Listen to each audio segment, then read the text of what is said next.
नमस्कार दोस्तों। आज के इस वीडियो में आप जानेंगे कि ब्लड डोनेशन के बारे में। ब्लड डोनेशन प्रोसेस क्या होता है, उसके निकष क्या क्या होते हैं और आपको उसके बेनिफिट्स क्या क्या होते हैं। तो इस वीडियो में आप ये सब जानने वाले हैं। तो सबसे पहले हम जानते हैं कि ब्लड डोनेशन के बारे में लोगों के मन में जो शंकाएं रहती है, निगेटिविटी जो रहती है कि डर जो होता है, तो उसके बारे में आप इस वीडियो में भी जानेंगे। और मैं इस वीडियो में कोशिश करूंगा कि आपके मन में जो भी डाउट हो वो क्लियर करने का मैं पूरी तरह का कोशिश करूंगा। तो सबसे पहले आपके मन में रहता है कि हमारा बॉडी का खून कितना निकाल लिया जाएगा। तो दोस्तों, ब्लड डोनेशन के वक्त आपका जो बॉडी का जो ब्लड है वो केवल 350 मतलब 350 ml का ब्लड जो है वो निकाल लिया जाता है। और उसी से ज़्यादा से ज़्यादा 500 ml, लेकिन मिनिमम जो है वो 350 ml का ब्लड निकाल लिया जाता है। तो आप इसका गलत फैमिली जो आपके मन में रहती है कि कितना निकाल लिया जाएगा, तो बस उतना ही ब्लड आपके बॉडी से निकाल लिया जाएगा। तो दोस्तों, और बहुत सारे लोगों को नीडल के बारे में डर रहता है कि नीडल देखते ही मतलब लोगों को डर लगता है। तो जिस वक्त आप नीडल प्रिक कर रहे हैं आपके पेन में, तो यहाँ पे देखना नहीं है आपको। आप यहाँ ऐसा देख सकते हो बाजू में, और उसी वक्त आपका नीडल जैसा आपको कुछ मॉस्किटो बाइट हो रहा हो, इतने से ही चुभेगी नीडल और आपको कुछ ज़्यादा उसी से दर्द नहीं होगा और आपको एंजाइटी नहीं होगी दोस्तों। तो ये आप ख्याल रख सकते हो ब्लड डोनेशन के टाइम।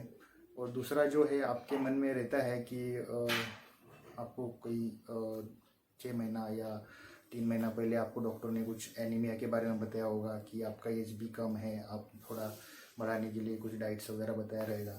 तो आप ये जानेंगे, आपके मन में ये रहेगा कि मेरा एचबी उस टाइम कम था, अगर मैं आज ब्लड डोनेट करूँगा तो मेरा हो सकता है एचबी फिर से डाउन हो। लेकिन दोस्तों ऐसा नहीं होता है।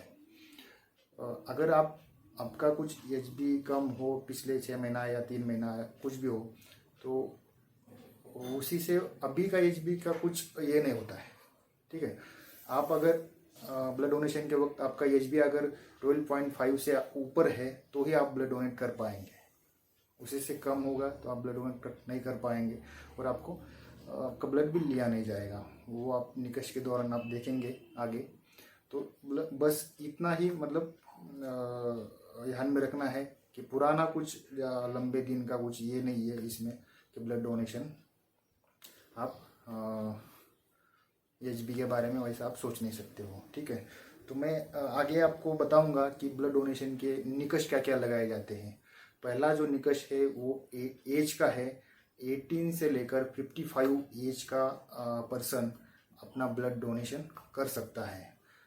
कुछ केसेस में इसका जो 55 का जो कैप है वो निकल जाता है। वो जो अगर पर्सन रेगुलरली ब्लड डोनेट करता है तो उसकी जो कैप है वो 65 हो जाती है दोस्तों। वो 65 एज तक ब्लड डोनेट कर सकता है, क्योंकि उसकी बॉडी को वो प्रोसेस जो है वो नॉर्मल हुआ रहता है और रेगुलरली ब्लड डोनेट करता है, तो वो आपको 65 तक ब्लड डोनेट कर पाएगा। ब्लड डोनेट का जो ये है वेट का जो कैप है वो 50 से आगे, 50 मोर देन, अगर ये ब्लड डोनर का वेट जो है वो 50 नहीं है तो वो ब्लड डोनेट नहीं कर पाएगा। इसके लिए वेट जो है 50 के आगे होना चाहिए दोस्तों। एचबी के बारे में मैंने बताया। एचबी का जो क्राइटेरिया होता है वो 12.5 से लेकर आगे होना चाहिए, तभी आप ब्लड डोनेट कर पाएंगे। दूसरा है, करंटली आपको कुछ इन्फेक्शंस नहीं होना चाहिए, जैसे कि फ्लू हो गया, कोल्ड हो गया और कोल्ड कफ, जो भी इन्फेक्शन है आपके स्टमक के रिलेटेड कुछ इन्फेक्शंस है वो नहीं चाहिए करंटली, तो आप ब्लड डोनेट कर पाएंगे दोस्तों। इसके अलावा कुछ हार्ट की समस्या आपको नहीं होनी चाहिए। पिछले कोई हार्ट की अगर समस्या आपको हो रही होगी तो भी आप ब्लड डोनेट नहीं कर पाएंगे दोस्तों। अगर आपकी बॉडी जो है वो शुगर, डायबिटीज़ और हाइपरटेंशन, ब्लड प्रेशर अगर इफ़िशिएंटली मैनेज नहीं कर पा रही है तो भी आप ब्लड डोनेट नहीं कर सकते हो दोस्तों। ये भी क्राइटेरिया है उसमें। लास्ट जो है प्रेगनेंसी, अगर आप प्रेग्नेंट हो या आपका लास्ट मिनिस्ट्रियल मतलब रिसेंटली मिनिस्ट्रियल वगैरह हुआ है या चल रहा हो तो भी आप ब्लड डोनेट नहीं कर पाएंगे दोस्तों। ये सब क्राइटेरिया मैंने आपको बताए। सबसे लास्ट जो इम्पोर्टेंट क्राइटेरिया है, आपने अगर आपके बॉडी के ऊपर टैटू निकाला है तो भी आप 6 मंथ ब्लड डोनेट नहीं कर पाएंगे दोस्तों। ये भी क्राइटेरिया होता है। तो इसके बाद हम जानेंगे कि ब्लड डोनेशन का प्रोसेस कैसा होता है। सबसे पहले तो आपका फिजिकली एग्जामिनेशन होता है। सबसे पहले आपका रजिस्ट्रेशन होता है, एक फॉर्म वगैरह रहता है तो उसमें आपका पूरी इंफॉर्मेशन भरी हुई होती है, नेम, कुछ कॉन्टैक्ट नंबर, एड्रेस वगैरह जो भी है वो रजिस्ट्रेशन के दौरान आपका लिया जाता है। उसके बाद आपका फिजिकली डॉक्टर चेकअप करते हैं, उसमें आपका बॉडी टेम्परेचर, ब्लड प्रेशर और पल्स ये सब चेक किया होता है और चेक किया जाता है। और आपको पास्ट हिस्ट्री के बारे में पूछा जाता है। अगर आपको कुछ पास्ट हिस्ट्री है, जैसे मैंने बताया हार्ट रिलेटेड, डायबिटीज़, जो भी कुछ पास्ट इंफॉर्मेशन आप देंगे, अगर क्राइटेरिया आपको मतलब सही हो जाता है, डॉक्टर अगर उसी को फिट करते हैं तो ही आप ब्लड डोनेट कर पाएंगे दोस्तों। ये सब मैंने बताया। इसका जो ब्लड डोनेशन का जो प्रोसेस है, टाइम फ्रेम जो है वो 15 से लेकर 20 मिनट का होता है। आप 15 से 20 मिनट में आप मतलब ब्लड डोनेट करके मतलब अपना नॉर्मल जो वर्क है वो कर सकते हो दोस्तों। ब्लड डोनेशन करने से पहले आपको किन किन बातों की ध्यान में रखनी चाहिए।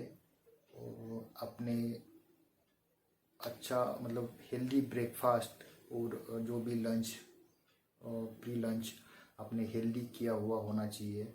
और आप मतलब अगर पहली बार आप ब्लड दे रहे हो, डोनेट कर रहे हो, तो आपको हो सकता है गिडीनेस हो सकता है, एंजाइटी की वजह से आपको स्वेटिंग हो सकता है या आप घबरा सकते हो। ये सब पहली बार हो जाएगा दोस्तों। अगर आप रेगुलरली ब्लड डोनेट करते हैं तो ये समस्या आपको नहीं होगी। तो आपने अच्छा ब्रेकफास्ट, हेल्दी ब्रेकफास्ट या लंच आपने ब्लड डोनेट करने से पहले लिया हुआ चाहिए दोस्तों। ब्लड डोनेशन के क्या क्या फ़ायदे होते हैं दोस्तों। तो सबसे पहले आपको एचबी के बारे में पता चलेगा। आपका एचबी अच्छा है या कम है उसके बारे में आपको पता चलेगा। दूसरा, आपको आपके ब्लड ग्रुप के बारे में पता चलेगा दोस्तों। और आपको अगर सीरियसली कुछ इलनेस है, जैसे HIV हो गया, हेपेटाइटिस हो गया, उसके बारे में आपको अर्ली वार्न किया जाएगा, मतलब आपको अर्ली समझ में आएगा दोस्तों। तो ये सब इम्पोर्टेंट बेनिफिट्स आपको होते हैं। इसके अलावा ये बेनिफिशियल फॉर हार्ट होता है, मतलब हार्ट के लिए अच्छा होता है। आप ब्लड डोनेशन अगर रेगुलरली करते हो तो आपके हार्ट रिलेटेड जो भी बीमारियां है उसको बहुत ही कुछ हद तक कम करते हैं दोस्तों। दूसरा, रिड्यूस कैंसर रिस्क, कैंसर की रिस्क भी जो है ब्लड डोनेशन के बाद कम होती है दोस्तों। तो आपने ज़रूर ब्लड डोनेशन करना चाहिए, मैं तो ये बोलूँगा। Boost the production of red blood cell, जो भी रेड ब्लड सेल हमारे बॉडी में प्रोडक्शन होता है उसको ब्लड डोनेशन के बाद बूस्ट मिलता है दोस्तों। लोअर कोलेस्ट्रॉल लेवल भी मेंटेन करने के लिए ब्लड डोनेशन करना चाहिए दोस्तों। ये वेट लॉस के लिए भी बहुत ही हेल्पफुल होता है। अगर आप वेट लॉस के बारे में अगर आप अवेयर हो, आपको वेट लॉस अगर करना है तो भी आप ब्लड डोनेशन, ये भी एक मतलब आपको बेनिफिट हो सकता है वेट लॉस के बारे में। आपका ब्लड जो है वो रिफ्रेश हो जाता है दोस्तों, ये भी बेनिफिट्स है।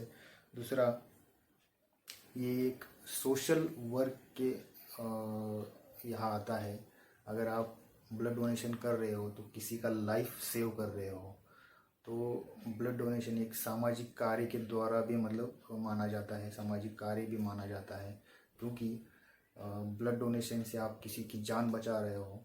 तो ब्लड डोनेशन दोस्तों, अगर आप इन सभी क्राइटेरिया में अगर आप बैठ रहे हो तो आपने ज़रूर ब्लड डोनेशन करना चाहिए और एक दूसरों को भी इनकरेज करना चाहिए दोस्तों। तो ये सब ब्लड डोनेशन के फ़ायदे जो क्राइटेरिया के बारे में मैंने बताया। तो आप अगर इन क्राइटेरिया में अगर बैठ रहे हो तो अपने ब्लड डोनेशन 100% करना चाहिए। आपको ये वीडियो यूज़फुल लगा हो तो वीडियो को लाइक करिए, अपने दोस्तों के साथ शेयर करिए, और चैनल को अभी तक आपने सब्सक्राइब नहीं किया हुआ रहेगा तो जल्दी से सब्सक्राइब करिए। मैं ऐसे ही हेल्थ रिलेटेड टॉपिक के ऊपर वीडियो बनाता हूँ। और थैंक यू फॉर वॉचिंग दोस्तों।